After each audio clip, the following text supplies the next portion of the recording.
Come here. Come here. Come here. Come here. Hello. Hello. I know. You're so upset. Go get dinner. Goodness. Cranky producer today.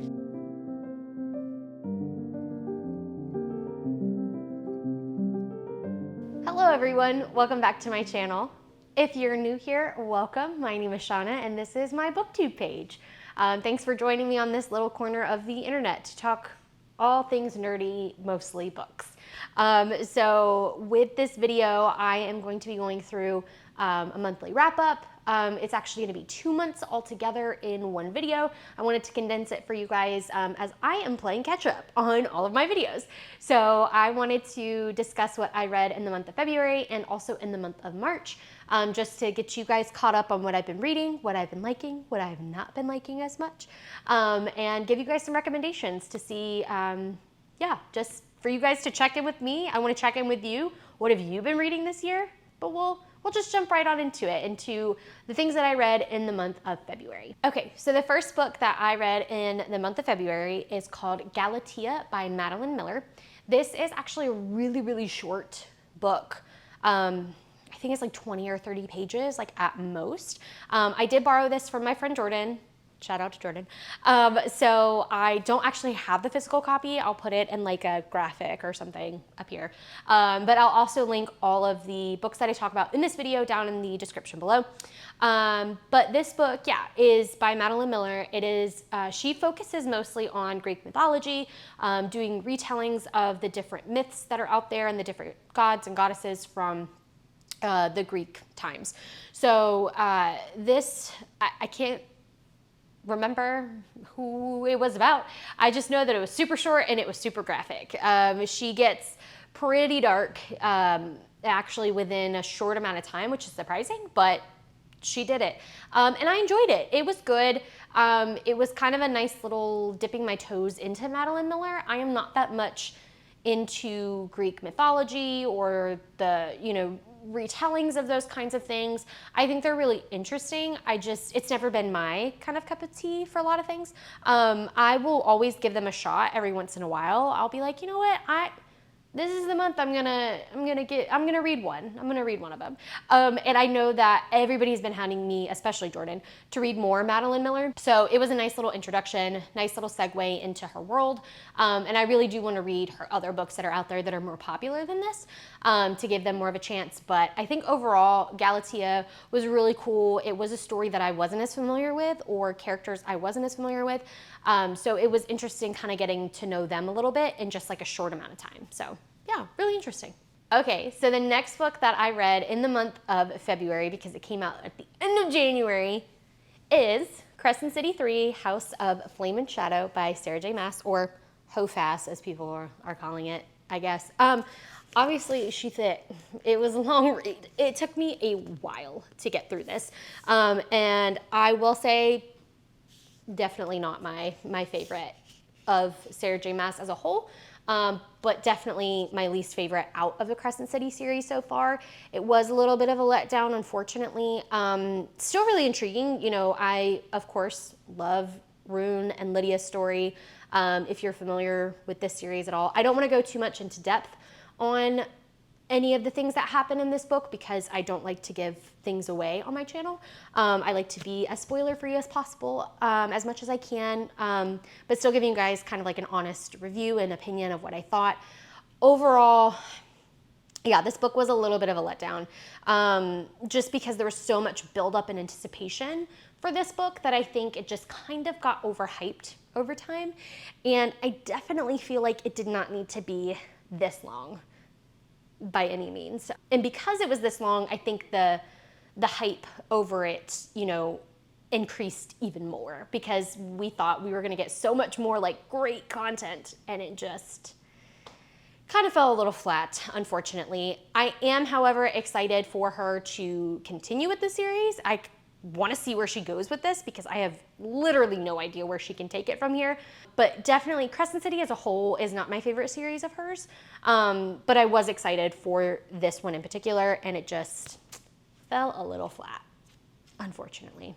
The third book that I read in the month of February is Before Your Memory Fades, and I am horrible at pronouncing this name, but he is a Japanese author. It's all originally written in Japanese, and it has been translated. This is the third book in this particular series. You might recognize Before the Coffee Gets Cold. That's the start of this series, and you don't have to have read these in any particular order. They're like short stories within each book. So there's like 4 or 5 short stories within each book, and you do have reoccurring characters, people within the coffee shop and things like that. But overall, you don't have to have read them in any specific order. In this case, I do recommend still reading them in order because of the overlapping characters and timelines that are happening throughout this series. I think it is super beneficial and you won't be as lost. But you don't have to. If you find that you just don't have the time or just want to pick up a particular one, you definitely could. This series in particular, though, is, like I said, the first one is called Before the Coffee Gets Cold, and it's kind of baked into the title right there of what this book is about and what this series is about as a whole. So basically, there's this magical coffee shop located in Japan that allows the person who is sitting in a particular chair to travel back in time. There are some rules and stipulations, however. You can't leave the chair, you can't get up, you can't move from it, or else you will be jolted back to your timeline, like your present day time. You can't change anything that happens in the past to affect the future, no matter how hard you try. That's just a given. You can scream at the top of your lungs all day long about all of the things that are gonna happen in the future. It will not change it a single bit. The biggest one, however, is you have to finish the coffee that is poured in front of you to make you travel back in time. You have to finish that coffee before it gets cold, or you will be stuck there and you will essentially die, is what it kind of comes down to. So there's a lot of themes that are explored within each book, and they each have their own unique, like I said, timelines and different things that they kind of like to reflect on in each of these books. You find these characters and they're wild characters, some of them that come in here and are like, I want to travel back in time and I want to, stop this person in my life from dying, or I want to stop this person who is, I know, supposed to be my husband from moving to America, or things like that. We do follow a quirky cast of characters throughout all of the novels in each of these, and this is, in particular, is the third book in this series. So this is not the first one. Obviously, that one's called Before the Coffee Gets Cold. This is the third one. So you've been with some of these characters who work at the coffee shop, as well as own the coffee shop. You have some reoccurring people who came to travel to the past, like from book 1, show up in this book. So like you do have some reoccurring people, and you get to kind of see their journey as well, like how they're faring after having traveled back in time. And so it's really interesting to see. This series has it holds such a soft spot in my heart. I love this series so much. It explores so many different themes and asks so many difficult questions. And because it's a different culture altogether, I feel like they're not afraid to talk about some things that we as Americans are. And so some of it can be a little jarring when you're reading some of the conversations these characters are having, but then it makes you learn about other cultures, and it makes you think to yourself, well, why don't we ask those questions? Because I want to know those answers too. And so I think that just this series as a whole makes you think about a lot of things. And would you go back in time? If you couldn't change anything and you could only do it once, would you still do it? So it asks cool questions like that, and it helps you to explore all these different themes, and it warms my heart to read this series. So I love this series so much. The last book that I read in the month of February is going to be the start of a series that I've already read. It is the start of my reread, and it is Throne of Glass by Sarah J. Maas. This is my favorite series of hers of all time. Love A Court of Thorns and Roses. I do. Who doesn't? But Throne of Glass, it's where my heart is. It's just so good. And it honestly is like one of my favorite series, like altogether, out of reading of everyone. It is so good. It's so epic. And if you've been living under a rock and don't know what the series is about, I will give you kind of a brief summary of it. So of how this first book starts. So we are following, we do go through a couple of different perspectives through this book, but the main perspective that we follow is a girl named Selena Sardothian, and she is like the greatest assassin of Otterland, which is one of the cities essentially within this kingdom. And yes, there is a glass castle and there is a glass throne. So yes, if you're asking that question, yes, there is. So she starts off at the beginning of this book in the salt mines of Endovier, which is another location within this world, as a slave. And she is pulled out of there by the crown prince, and he is telling her that the king is putting together this champions battle sort of thing where he is trying to find the king's champion, basically someone to be his right-hand assassin, essentially. So all of these people are set, lords and people who are close to the king are set off to find champions to represent them so that they can compete in this battle, and whoever wins gets to be the king's champion. And a lot of these people are pulling people who are slaves or criminals or just thieves, just all around, like, not great people. Selena is one of them. She is pulled from the salt mines, and she is in this battle, and she is essentially trying to win her freedom. So once she has worked for the king for a certain amount of years, she'll have her freedom, is what she's promised. So that's what this whole first book is about, really, is we are following this, this champions kind of competition. That's the word I'm looking for. We're following this competition through the whole first book, mostly, like I said, through Selena's perspective. We also follow Dorian, who is the prince, the one who chose her as his champion, and then also the King's Guard. I guess he's like the top of the guard. Anyway, his name's Kale. He all right. You'll learn, but it's such a good story overall. There's brutality, there's like a lot of kicking behind, and Selena is my girl. I freaking love her. And yes, for all of you out there asking who know this series, yes, you do read this one first. It was published first, therefore you read it first. I digress from there. I will go into it because I'm heated about this. But this is the last book I read in the month of February. This is my reread that I am starting this year, and I'm almost done, so we're gonna keep pushing through. Okay, so that was all that I read in the month of February, so we're gonna swing right on into the month of March of what I read during that month. So the first book that I read was another short story, essentially. It's called What Moves the Dead by T. Kingfisher.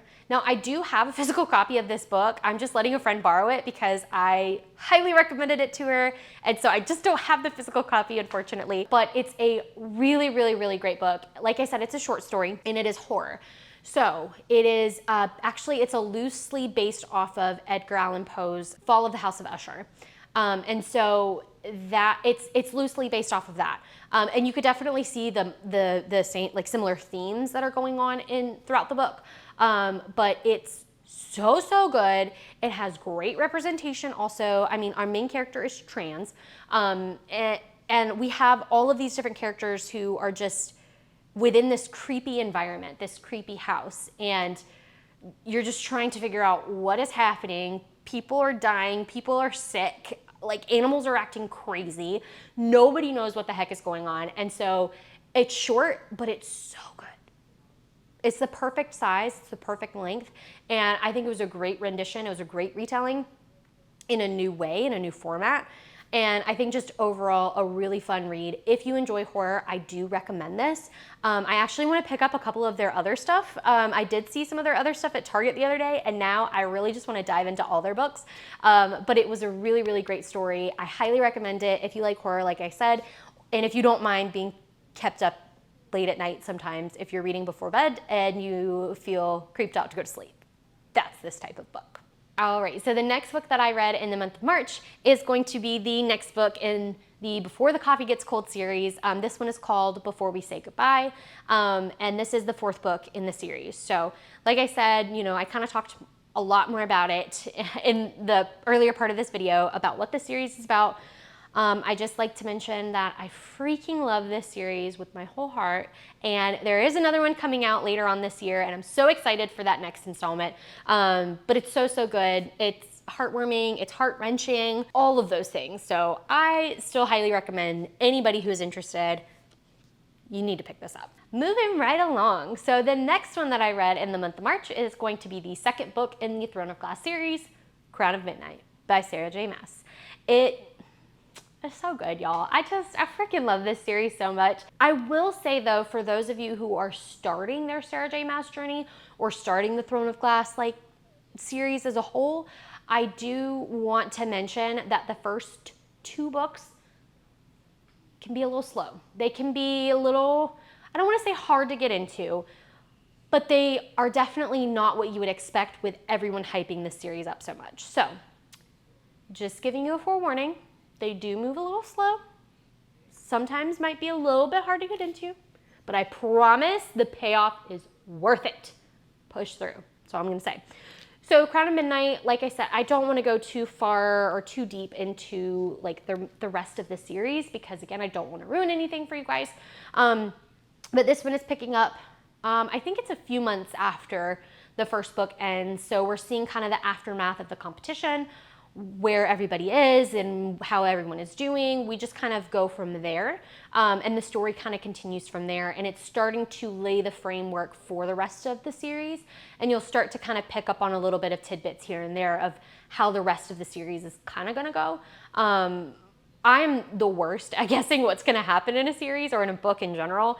So like, don't feel like you have to like guess what the rest of the series is going to be about by reading this book. Just know that there's a lot of foundational pieces laid out in this book especially. So just kind of keep those in mind and keep that in mind when reading it and just knowing that it's a stepping stone to the rest of the series. But I promise the payoff is worth it. Okay, so the next one I read is going to be Assassin's Blade by Sarah J. Maas.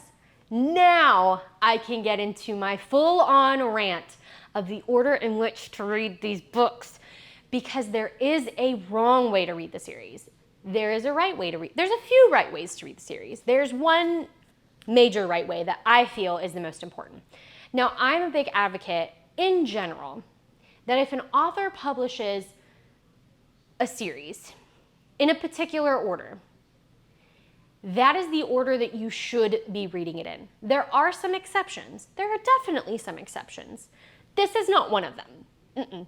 You need to read Throne of Glass first, then Crown of Midnight, and then The Assassin's Blade. Because this one, if you're not familiar, is a prequel.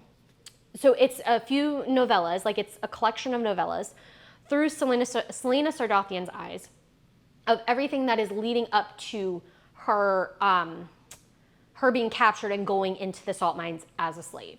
So we find out more of her backstory within the first 2 books, of course. We're learning more and more about her and who she is and where she came from, how she ended up in the salt mines, all of this stuff, and how she was like the greatest assassin and all these things. This, however, though, are the actual events leading up to that point.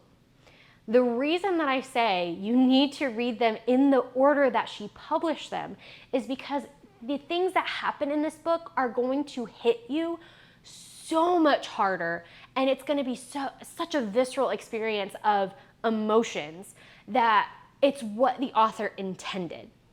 And otherwise, she would have written this one first. She would have published this one first, you guys, if she had wanted us to know Selena's backstory and wanted us to know all of the other characters that come in from the beginning. She would have published this first. That's all I'm going to say about that.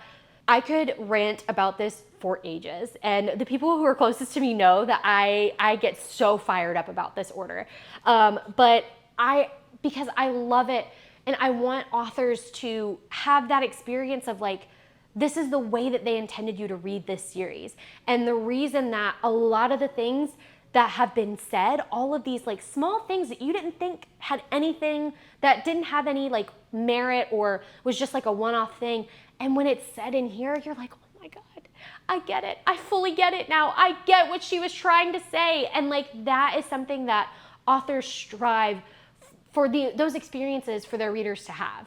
And I think that we do the authors a disservice when we don't read it in the order that they wanted us to read it. Again, like I said, there are a few exceptions out there. There always will be. But for the most part, I think that the way that these authors wanted us to find out the information that's passed down and to have those aha moments or, oh my gosh, I figured it out. That's what they want their reader to experience. And that's why I'm so passionate about people reading this in the way that it was intended to be read. Again, I read it however you want. Everybody has their own opinions, but I really highly recommend reading it in this particular order because you are going to have a much greater experience. Who knows? Maybe you won't. Maybe you have a greater experience if you read it the other way. I've heard both ways, but I fully recommend reading it in this particular order, and those are the reasons why. So I will step off my soapbox from there, but just know I'm super passionate about it because it's one of my favorite series, and she just does such a great job with it. And finding more out about Selena and where she came from is so fascinating. And there are characters that I freaking love in here with my whole heart and think about sometimes on a daily basis. So she has such a unique way of writing her characters, and I'm here for it. I love her for it. So that's it for this one. Okay, so the last book that I read in the month of March is going to be a collection of poems by Maya Angelou. So this is just, I don't know if this is like the extensive collection, like of all of her stuff. I highly doubt it, but it is definitely like a good amount. And obviously I have, if you can't see, I've tabbed it up to the nines because obviously there are poetry, like there's poems that we all know and are all familiar with, but there were a lot of things in here that I had no idea she wrote. And it was just really fascinating to be able to just sit down and actually read those and kind of get back to my poetry roots a little bit, and just have fun with it and just explore poetry again. I like to kind of keep my reading a little bit diversified in that sense of, you know, reading short stories, reading poems, reading fantasy, reading series, reading romance, like just a bunch of different things because it keeps everything interesting. But this for sure, I absolutely love. And like I said, I've tabbed it up all the way because there's a lot of great things in here, of course. But I love to have this on hand now just to be able to refer back to at any time. All right, so that is actually it for my reading for the month of February and March. So that puts a wrap on this video. My other months of the reading wrap-ups will be coming out soon. I just kind of wanted to do them in little chunks, so that way you're not having to watch too many videos, but also not one big long one. So I'm trying to space it out evenly to make it easily digestible for everybody. But I did just want to talk about what I have been reading this year and find out what you guys have been reading. I would love it if you left it down in the comments below. Tell me about what you're reading, if you've read anything that I talked about in this video, what you like, what you don't like. I want to hear it all. If you did like this video, I would really appreciate it if you gave it a thumbs up. It really does help out my channel. If you haven't already, hit that subscribe button so you're notified every time that I post a new video. And let's be friends everywhere. Follow me on Instagram, TikTok, on all the things, and I will follow you back. But I think that's it for now. So I will see you guys in my next video. Bye.